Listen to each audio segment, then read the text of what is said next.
Hello and welcome to the second session of Java video tutorials. In this session we will be understanding about reserved words present inside Java.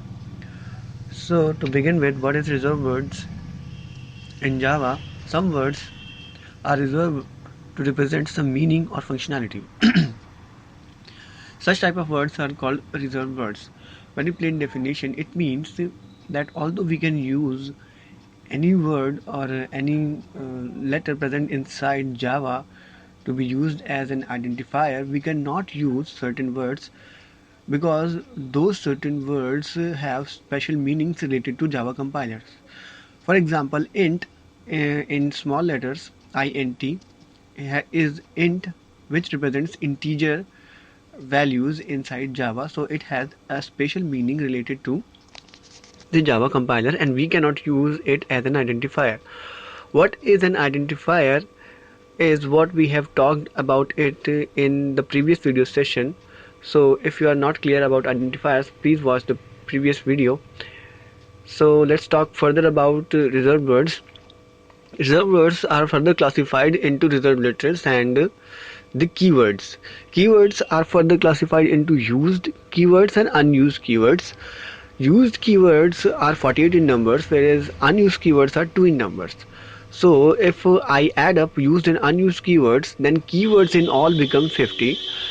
Now talking about the reserved literals are 3 in number, whereas the keywords are 50 in number. So if I add up again, then reserved words will become 53. So in all, reserved words are 53 in numbers and the classification is as present inside this figure. Reserved literals are different from keywords. Keyword has a bigger domain, whereas reserved literals is having a very less amount or say domain in comparison to keywords. So true is a value, false is a value, null is a value. These three are not keywords, but they can be used as values. To explain my point further, let me write down a program in which I have used an int type of value in which I have taken true to be an identifier. Because true is a reserved literal, it means I cannot use or we cannot use true as an identifier inside this program.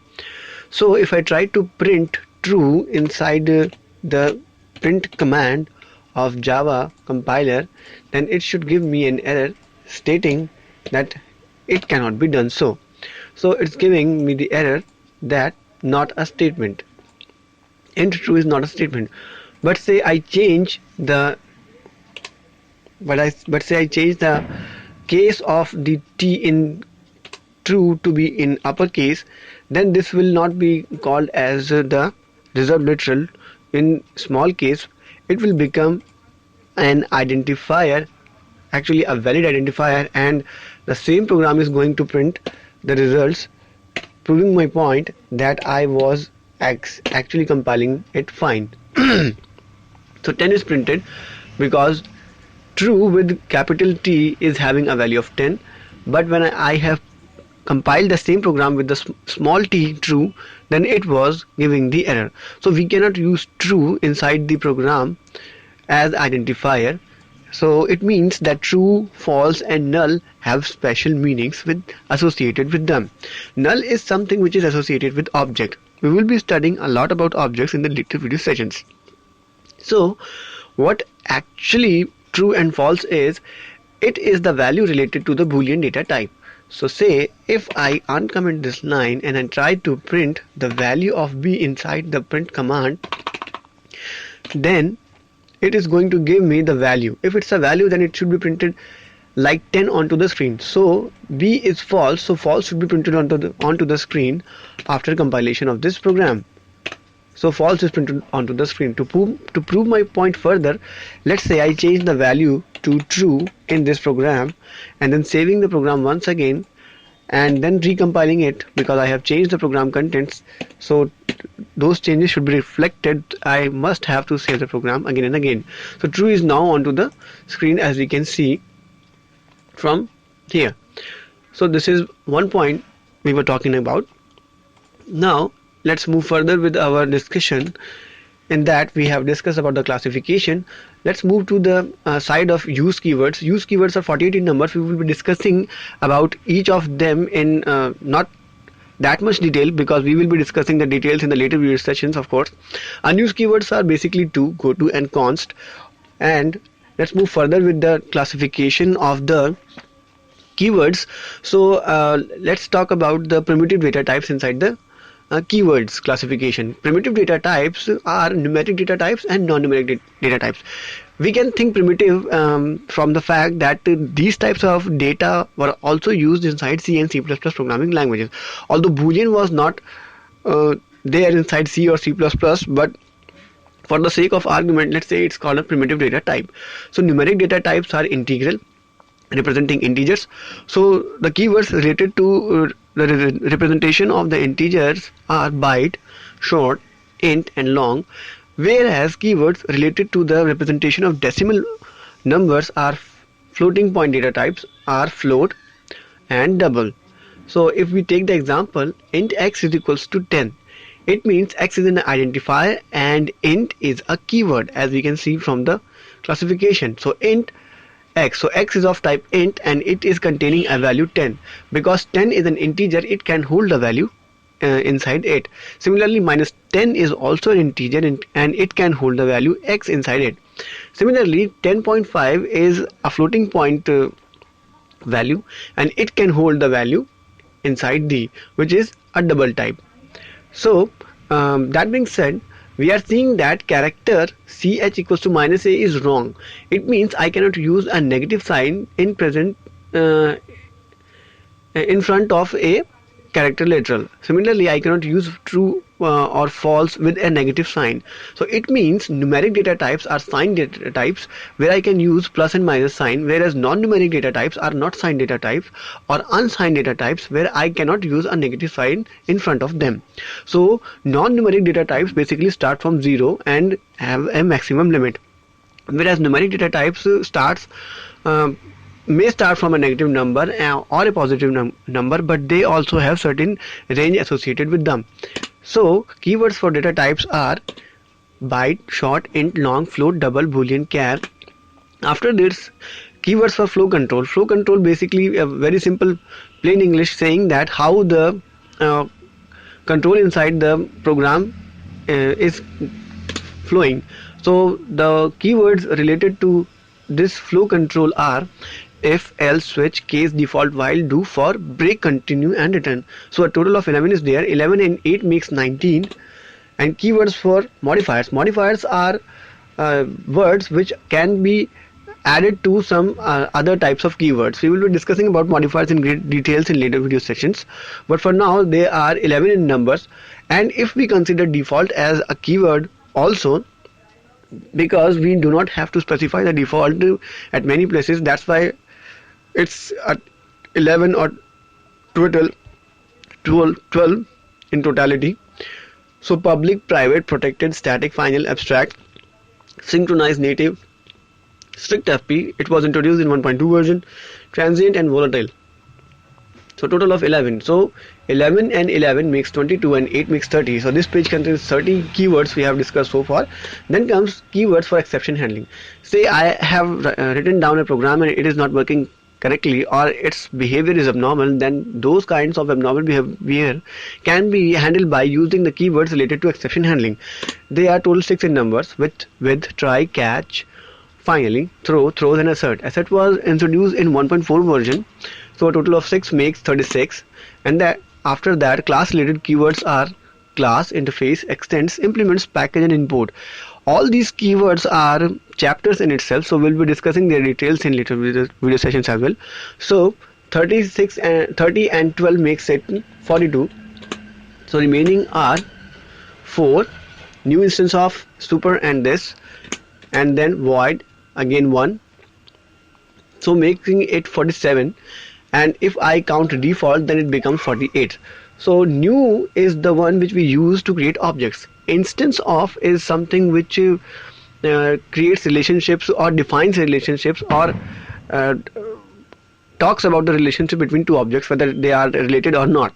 Super and this are somewhat related to inheritance concept in Java. Void is a keyword which is used with functions normally, stating that whether a function is going to return something or not. Say if a function is returning some value to the program, then we say that the type is not void, whereas if it is not returning anything to the program, then it means the value is void. So that being said, let us discuss something about unused keywords. Goto is the first unused keyword. Usage of Goto created several problems in old languages, and hence Sun Microsystem banned this keyword in Java. Const was the other unused keyword. We are using final keyword instead of const now. So Goto and const are unused keywords, and if we are trying to use them, we will get compile time error. Very straightforward. In Java, return type is mandatory.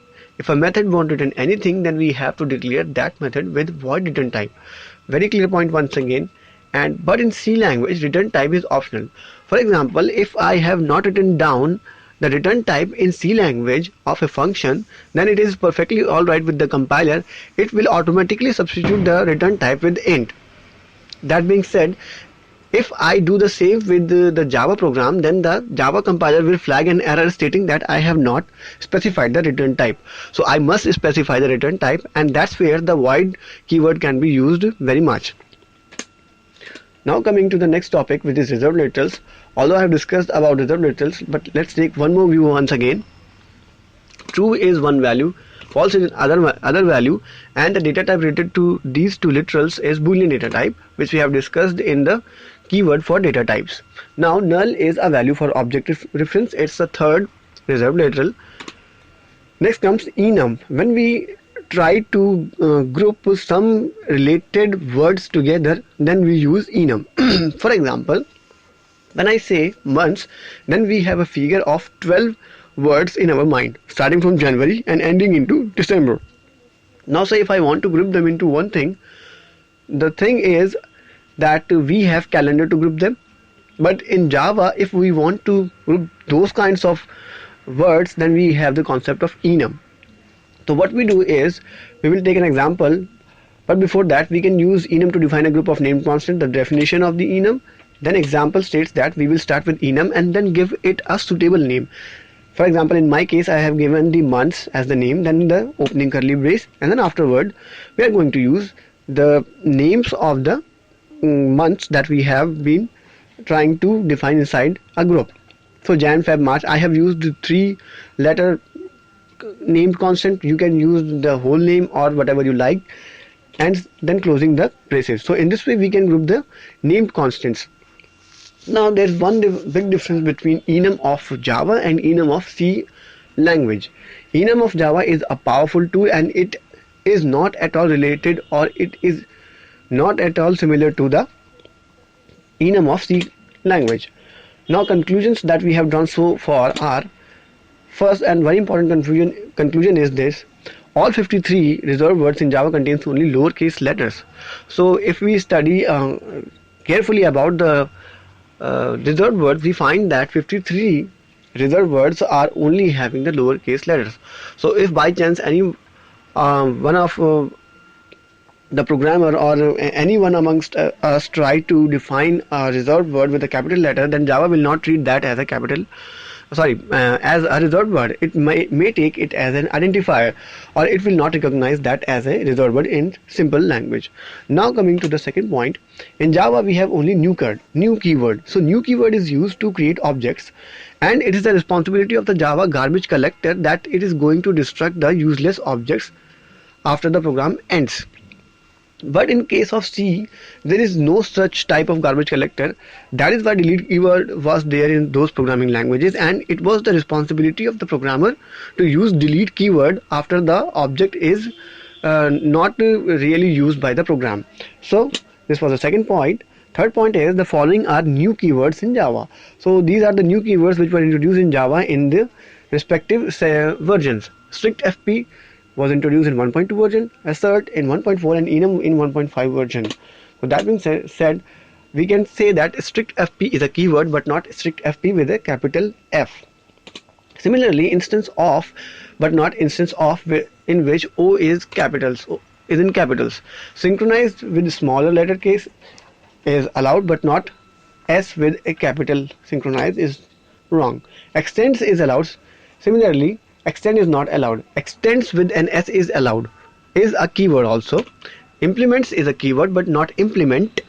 And the change is import is a keyword whereas imports is not a keyword.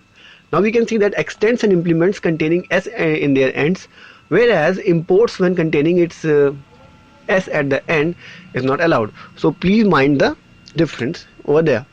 Const is allowed but not constant. So we cannot use constant. Besides that, in Java we should not use or we must not use const. Otherwise compiler will flag an error. Next, let's do a simple question. We have to list out the Java reserved words. So new is a keyword whereas delete is not there inside Java. Good is there but constant is not there. It is const. Although it is not used but still it is a reserved keyword in Java. Next, break, continue and return is there. Exit is not there inside Java. Final is there but finalize is not there. Throws is there but thrown is not there. Notify and notify all are not there in Java. They are actually methods available inside Java. Implements extends is there but imports is not there. I'm sorry. Size of and instance of. Size of is a method name and instance of is the keyword. So size of is ruled out. So H is also not correct. Instance of and strict FP both containing uppercase letters. So it's the ith option is also ruled out. Byte short int. I again is in uppercase letters. So this is also ruled out. None of the above is the right answer.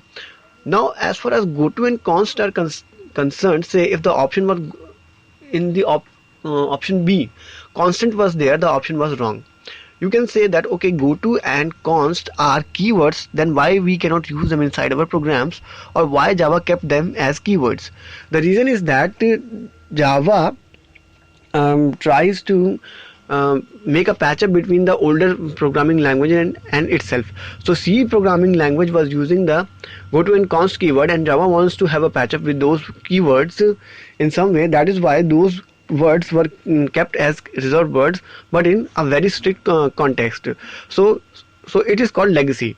In other words, to maintain legacy between C and Java, these words goto and const were kept as keywords, yet they are not used. Otherwise Java is going to give a compile time error. So answer is none of the above. Now coming to the next question, which of the following are Java reserved words? Once again, public is and static is also there as a reserved keyword. Main is not there.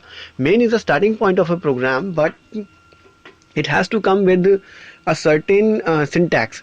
The syntax for the execution or the starting point to be main, then that kind of function has to have the declaration as public, static, then void, then main, then string and then args. Only this type of declaration holds the power to start the execution of a program. If by chance the declaration of such type of function is different, say public, static, int main, then this type of declaration of main is not allowed to execute or begin the execution of the program. So that being said, main is not the reserved word inside Java and it can be used as an identifier. Next comes void. Void is a keyword, and string and args. String and args are also not keywords. String also a predefined class inside java.lang package, but it can be used as an identifier. Similarly, interface names can also be used as identifiers. They are not reserved words. Args is an identifier. It's not a reserved word. So it's okay that A, B and D, public, static and void, are the reserved words. So answer is ABD, and string is a predefined class. So that's all for now. Thank you very much for listening, and I hope that my sessions are not that bad, and you are really going to help me out through these things by commenting, and we can improve the quality of these sessions. So thank you very much for listening, and take care. Bye.